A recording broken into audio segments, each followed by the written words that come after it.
వేదిక మీద వేదిక ముందు ఉన్నటువంటి పెద్దలారా, మిత్రులారా, తల్లులారా, నిజానికి సాయి ప్రసాద్ గారు మెత్తని కత్తి, చెప్పవలసినటువంటి విషయాలన్నీ చెప్పేశారు. ఆర్థిక అంశాల మీద వారికి ఉన్నటువంటి సాధికారికత, స్వీయ అనుభవం, ఈ రాష్ట్ర బడ్జెట్ తయారీలో కీలక పాత్ర వహించినటువంటి అనుభవం ఉంది. రాష్ట్రంలోని ముఖ్యమంత్రులతోటి, ఆర్థిక మంత్రులతోటి కలిసి పనిచేసినటువంటి అనుభవం వారికి ఉంది. ఇటువంటి ఒక సమావేశం మేము కూడా వారిని హైదరాబాద్లో నిర్వహించినప్పుడు వారిని మేము ముఖ్య వక్తగా పిలిచాము. వారు మాట్లాడుతూ ఉండగా మా స్థానిక ఎంపీ అయినటువంటి ఈటల రాజేంద్ర గారు వచ్చారు.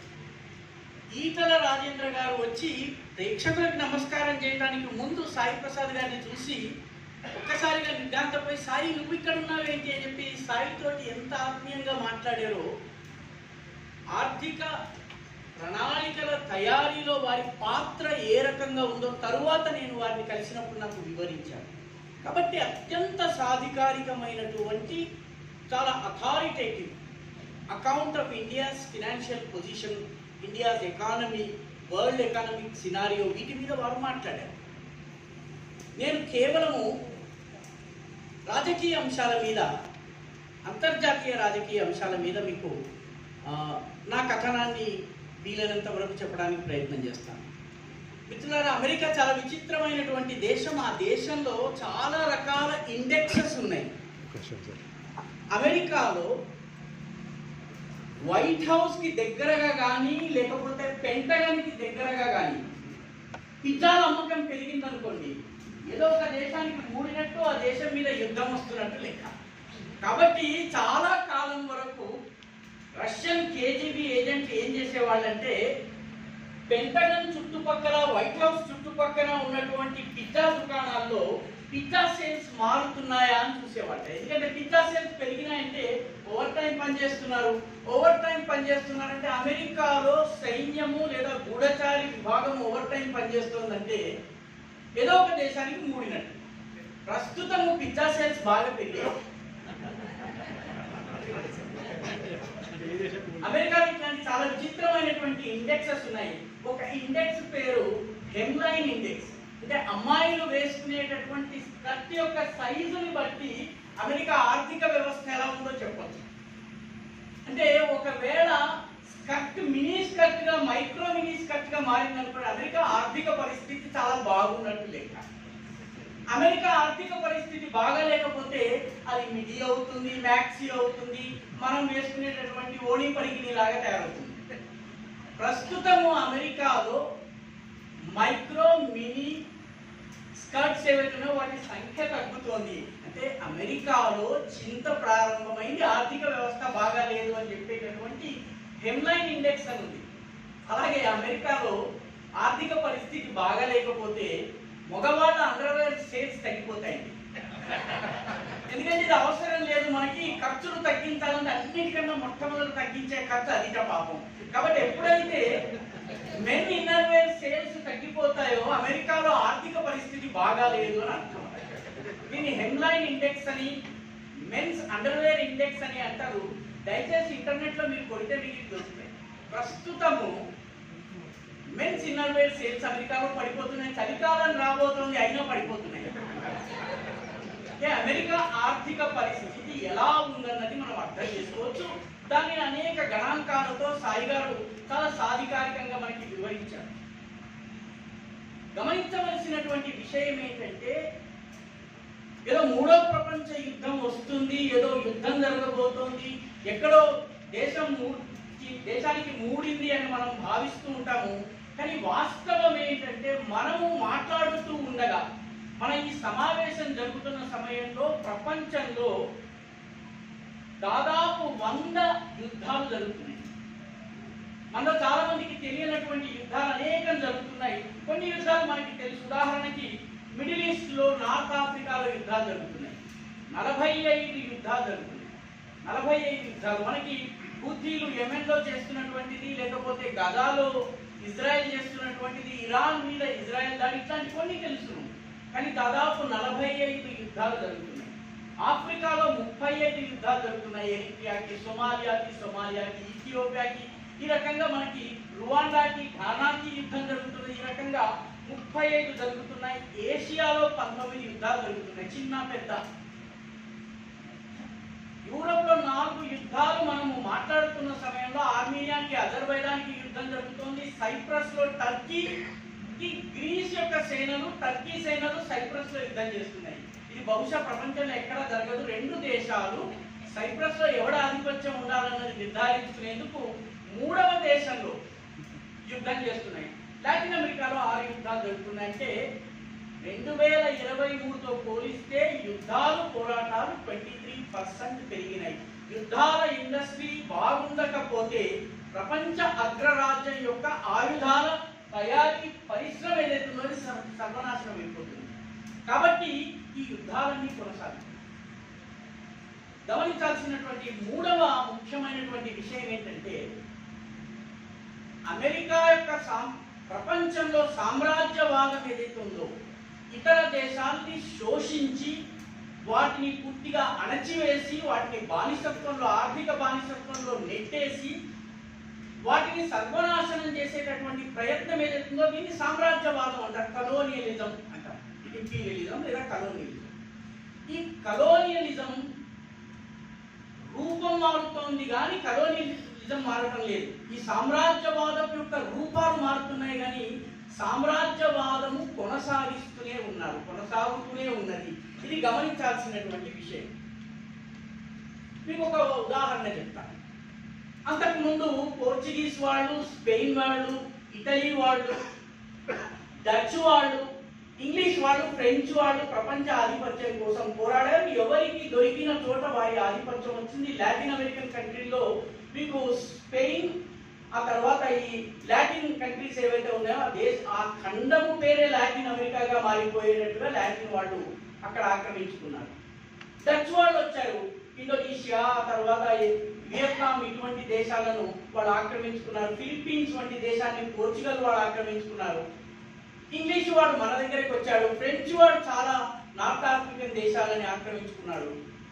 2వ ప్రపంచ యుద్ధం తర్వాత ఈ దేశాలు, చాలా దేశాలు పతనావస్థకు వచ్చినాయి. సామ్రాజ్యవాదం పోలేదు, అది అమెరికా రూపంలో వచ్చింది.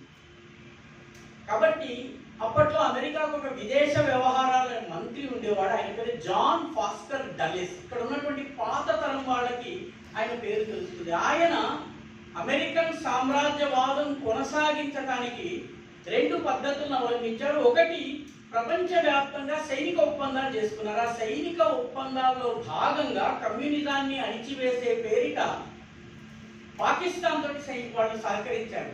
పాకిస్తాన్తో సైనిక ఒప్పందం చేస్తున్నారు.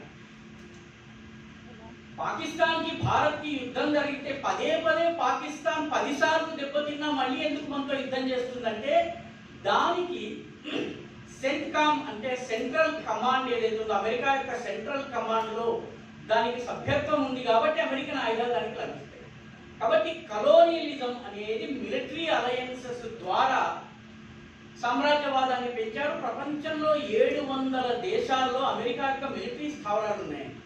మన హిందూ మహాసముద్రంలో దీపో గార్సియాలో ఉండేది. మొన్న ఆపరేషన్ సింధూర్లో నూర్ ఖాన్ ఎయిర్ బేస్ మీద దాడి చేస్తే పాకిస్తాన్ కన్నా ఎక్కువ బాధపడిన దేశం అమెరికా. కారణం ఏంటంటే అది వాళ్ళ బేస్. కాబట్టి 700 ఇటువంటి bases, military alliances.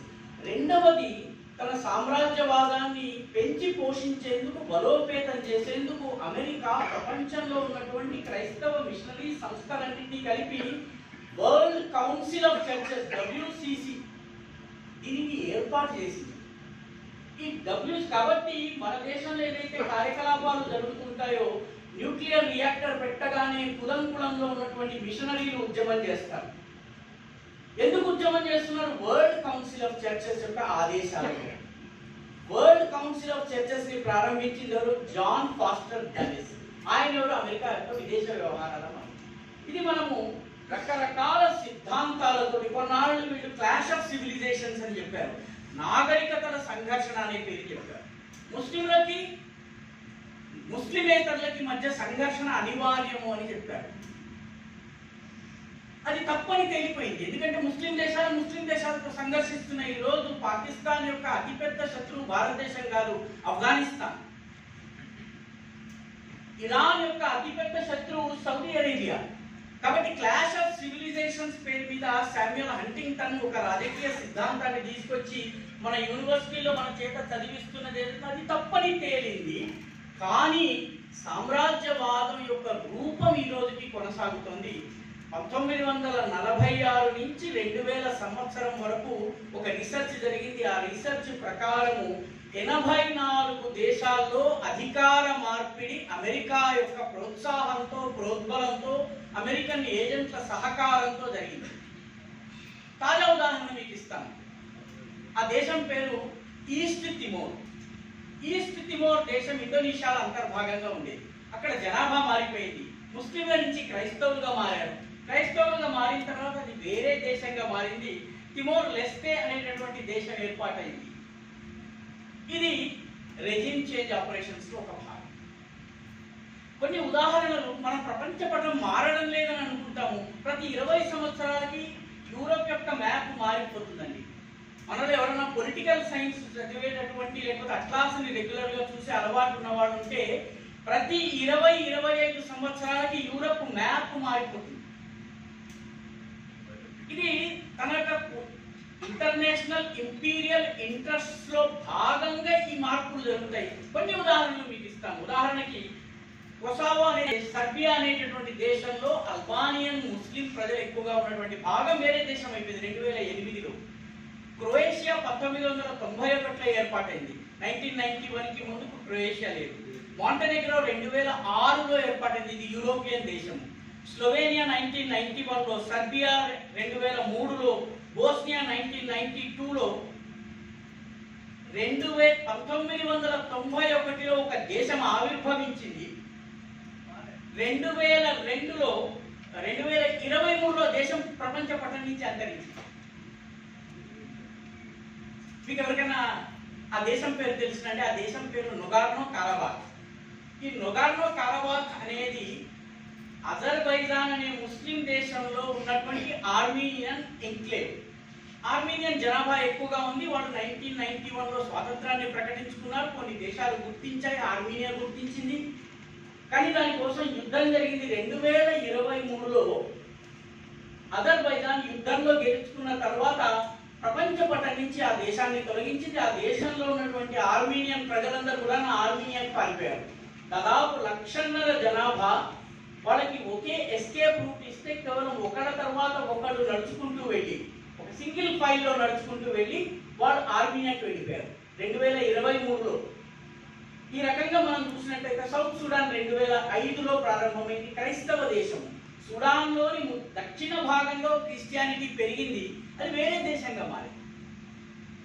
జెకోస్లోవేకియా, Slovenia, check republic, Slovenia, ఈ రకంగా అనేక దేశాలు ఏర్పాటైనాయి. ఇవన్నీ కూడా సామ్రాజ్యవాద ప్రయత్నాల్లో భాగంగానే జరిగినాయి. ప్రపంచమంతా ఈ ప్రయత్నాలు జరిగినాయి. ఈ సామ్రాజ్యవాదాన్ని అడ్డుకుని నిలబడ్డ సంస్కృతులు కేవలం రెండే. ఈ 2 దేశాలలో ఒక దేశం చైనా, రెండవ దేశం భారతదేశం. మీరు ఇక్కడ హిస్టరీ ప్రొఫెసర్స్ ఎవరైనా ఉన్నా, హిస్టరీని అధ్యయనం చేసేవాళ్ళు ఉంటే హిస్టో మ్యాప్స్ అని తయారు చేస్తారండి. మనకు నోన్ హిస్టరీ ఎక్కడి నుంచి అయితే ఉందో అక్కడి నుంచి ప్రజెంట్ వరకు వాళ్ళు ఏ సంస్కృతులు ప్రారంభ కాలంలో ఉన్నాయో, ఆ తర్వాత ఏ సంవత్సరంలో ఆ సంస్కృతి అంతరించింది, ఏ సంవత్సరంలో కొత్త సంస్కృతి పుట్టుకొచ్చింది, ఏ సంవత్సరంలో ఈ సంస్కృతి గ్రీక్ సంస్కృతి మారింది, లేకపోతే మెసోపొటేమియన్ సంస్కృతి ఇరాక్గా మారింది, ఇలాగ మొత్తం అంతా histo map of the world తయారు చేస్తారు. హిస్టరీలో ఉన్నటువంటి వాళ్ళకి హిస్టో మ్యాప్ తెలుసు. ఈ హిస్టో మ్యాప్స్ తయారు చేసి గత తెలిసినటువంటి 4000 సంవత్సరాల చరిత్రని ఒక మ్యాప్ గా మారిస్తే ప్రారంభ దశలో ఉండి ఈ రోజుకి కూడా కొనసాగుతున్నటువంటి సంస్కృతులు రెండే, ఒకటి చైనా, ఒకటి భారత్. గత నోన్ హిస్టరీ 4000 ఇయర్స్ హిస్టరీలో కంటిన్యూస్గా కొనసాగుతున్న దేశాలు. కాబట్టి ఈ రెండు దేశాలు మాత్రమే సాంస్కృతికంగా పాశ్చాత్య సామ్రాజ్యవాదాన్ని అడ్డుకుంటున్నాయి, యూరోప్ యొక్క సామ్రాజ్యవాదాన్ని అడ్డుకుంటున్నాయి, విజయం సాధిస్తూ వచ్చాయి, తాత్కాలికంగా పరాజయం పాలైనప్పటికీ కూడా. అంగస్ మ్యాడిసన్ అనేటటువంటి ఒక ఆర్థికవేత్త ప్రపంచ ఆర్థిక చరిత్రను ఆయన సంకలనం చేశారు. పాల్ బైరోక్ అనేటటువంటి వ్యక్తి అంగస్ మ్యాడిసన్. ఇది ఐక్యరాజ్య సమితి ద్వారా చేయించినటువంటి అధ్యయనము. ఈ అధ్యయనంలో 17వ శతాబ్దం వరకు ప్రపంచంలోని మొత్తము ఆర్థిక వ్యవస్థలోని 35 నుంచి 40% ఆర్థిక వ్యవస్థ భారత్ చైనాల చేతిలో ఉంది. 17th సెంచరీలో మొఘలులు మనల్ని పరిపాలిస్తున్నారు. మొఘలుల పాదాక్రాంతమైనప్పటికీ భారతీయ వ్యాపారి ఒమాన్లో వ్యాపారం చేశాడు, అరేబియాలో వెళ్ళి వ్యాపారం చేశాడు, ఇటు ఇండోనేషియాకి వెళ్ళి వ్యాపారం చేశాడు. ఎన్ని రకాల ఇందాక సాయి గారు చాలా అద్భుతమైన ఉదాహరణ ఇచ్చారు. అమెరికా టారిఫ్లు పెట్టడానికి ముందే నేపాల్లో, శ్రీలంకలో మన బిజినెసెస్ స్టార్ట్ అయిపోయినాయి. కాబట్టి వాటి టారిఫ్ ప్రభావం ఉండదు.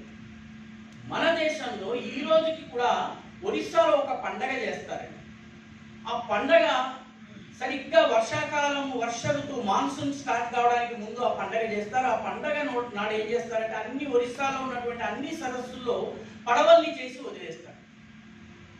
ఇది 1850 వరకు ఒరిస్సా నుంచి వర్షాకాలం స్టార్ట్ కావడానికి ముందు, మాన్సూన్ రావడానికి ముందు ఒరిస్సా నుంచి వ్యాపారులు వెళ్ళేవాడు. వ్యాపారులు వెళ్ళి ఇండోనేషియాకి, వియత్నాంకి, కంబోడియాకి వెళ్ళి వ్యాపారం 2 నెలల పాటు వ్యాపారం చేసి 2 నెలల వ్యాపారం తర్వాత మాన్సూన్ సబ్సైడ్ అయిన తర్వాత ఈ గాలులు అనుకూలమైన తర్వాత 2 నెలలు ప్రయాణం చేసి మళ్ళీ ఒరిస్సాకు వచ్చేవాడు. కానీ ఈ రోజుకి కూడా ఒరిస్సాలో బాలి జాతర అనే పేరుతో పండుగ చేస్తారు. మనందరం సత్యనారాయణ కథ ఇళ్లలో చేసుకుంటాం. సత్యనారాయణ కథలో 3వ కథ, సత్యనారాయణ వ్రతంలోని 3వ కథలో వైశ్యులు వ్యాపారం చేయడానికి పడవలలో సముద్రంలో వెళుతూ ఉండగా ఇందులో ఏమున్నాయని అడిగితే ఇందులో అన్ని రాడు రప్పలు ఉన్నాయని వాళ్ళు అన్నారు. అనగానే పడవలో తీసి చూడగానే రాడు రప్పలు ఉన్నాయన్నటువంటి కథ మనం అందరం చదువుతాం. దాని అర్థం ఏంటి? భారతీయ వ్యాపారులు, తెలుగు వ్యాపారులు, ఆంధ్రప్రదేశ్, తెలంగాణలకి చెందినటువంటి వ్యాపారులు సముద్ర మార్గంలో వెళ్ళి వ్యాపారం చేసి వచ్చేవాళ్ళు. సరే, కథ ఏంటనేది పక్కన పెడితే సత్యనారాయణ కథ ఈ రోజుకి కూడా మన సముద్ర వ్యాపారపు కథని చెప్తున్నాం. సత్యనారాయణ కథలో 3వ కథ. మొట్టమొదటి కథ బ్రాహ్మణుడికి సంబంధించింది. 2వ కథ రాజుగారు వెళ్తారు, గొల్లవాడు ప్రసాదం ఇస్తే పాడేస్తాడు, ఆయన రాజ్యం పోతుంది, తర్వాత మళ్ళీ ప్రసాదం స్వీకరిస్తూ వస్తుంది. 3వ కథలో వైశ్యులు వస్తారు, ఈయన సముద్రయానం చేస్తూ ఉంటాడు. ఇది మనందరికీ తెలిసినప్పుడు మన ఇంట్లో 5 సత్యనారాయణ వ్రత కథల్లో 3వ కథ సముద్రయానానికి సంబంధించిన కథ. ఎందుకు చెప్తున్నానంటే భారతీయ సంస్కృతిలో కేవలము ధర్మము, పూజ, అభిషేకాలు మాత్రమే కాదు, మన వ్యాపారము కూడా ఒక అంతర్భాగమే. ఇండోనేషియాలో కావచ్చు, వియత్నాంలో కావచ్చు, కంబోడియాలో కావచ్చు, భారతీయ వ్యాపారుల వల్లనే హైందవ ధర్మం వెళ్ళింది. భారతీయ వ్యాపారుల వల్ల హైందవ ధర్మం వెళ్ళింది. మీకు తెలుసునో లేదో, ప్రపంచంలోని మొట్టమొదటి బ్యాంకు ఒమాన్లో ఉన్నటువంటి గుజరాతీ వ్యాపారులు వెళ్ళిన తరువాత ఈ గుజరాతీ వ్యాపారులు తమ దగ్గర ఉన్నటువంటి డబ్బుని తీసుకొస్తే సముద్రపు దొంగలు కొట్టేస్తారు. కాబట్టి అక్కడ సన్యాసులు ఉండేవాళ్ళు, హిందూ సన్యాసులు, గుజరాతీ గోస్వామి సన్యాసులు. ఆ గోస్వామి గారి దగ్గర డబ్బు పెట్టి ఆ డబ్బుకి ఒక పత్రం తీసుకొచ్చేవాళ్ళు. ఆ పత్రం గుజరాత్కి వచ్చిన తర్వాత గుజరాత్లో ఉన్నటువంటి ఆ మఠం దగ్గరికి వెళ్ళి ఆ కాగితం చూపిస్తే అంత డబ్బు ఇచ్చేసేవాళ్ళు. హిందూ ధార్మిక మఠాలు బ్యాంకులుగా పనిచేసినాయి. కాబట్టి మన సంస్కృతి ప్రపంచ ఆర్థిక ఒడిదొడుకులను ఎదుర్కోవడం తెలిసినటువంటి జాతి. 2000 సంవత్సరాలుగా వ్యాపారం చేస్తున్నాం. ఆ సిస్టమ్ ఏదైతే ఉందో, అక్కడ స్లిప్ ఇస్తే ఇక్కడ చూపిస్తే తీసుకొచ్చేదాన్ని హుండీ సిస్టమ్ అంటారు. ఇప్పుడు దాన్ని ఇల్లీగల్ చేశారు.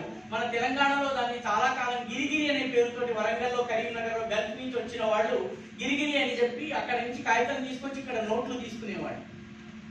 గుజరాత్లో ఉన్నటువంటి వ్యాపారులు ప్రారంభించినటువంటి ఆర్థిక వ్యవస్థ ఇది. కాబట్టి భారతదేశము, చైనా ఈ రెండు అమెరికన్ సామ్రాజ్యవాదానికి ఏనాడు లొంగని దేశాలు. ఇది మనం గమనించాల్సినటువంటి విషయం. ఇప్పుడు అమెరికా ప్రయత్నం చేస్తున్నది ఈ 2 దేశాలు, దీంతో పాటు రష్యా, ఈ 3 దేశాలని వచ్చే ప్రయత్నం చేస్తున్నారు. ఆర్థిక అంశాలు సాయి గారు ప్రస్తావించారు, కానీ యుక్రెయిన్ యుద్ధం అనేది కేవలం ఒక ముసుగు మాత్రమే. యుక్రెయిన్ యుద్ధంలో 3 అసలైన లక్ష్యాలు ఉన్నాయి. ఒకటి, రష్యాని ఎదగకుండా అడ్డుకోవాలి, రష్యా ప్రభావాన్ని తగ్గించాలి. రెండవది, చైనాని అదుపు చేయాలి, ఎందుకంటే చైనా అమెరికాని ఈరోజు సవాలు చేసే స్థానంలో 2వ స్థానంలో ఉంది. మూడవది, భారతదేశంపై ఒత్తిడి చేయాలి. ఇంగ్లీష్లో lead Russia, contain China and coerce India. Coerce అంటే ఒత్తిడి చేసి, భయపెట్టి, బలవంత పెట్టి, బెదిరేలాగా చేయడం అన్నమాట, కోయర్షన్ అంటారు. దీనికి రష్యా ఆర్థిక పునర్రచన చేసుకుంటోంది తన వ్యవస్థని. చైనా డీడాలరైజేషన్ చేస్తుంది, డాలర్ పైన ఆధారపడటం తగ్గిస్తుంది.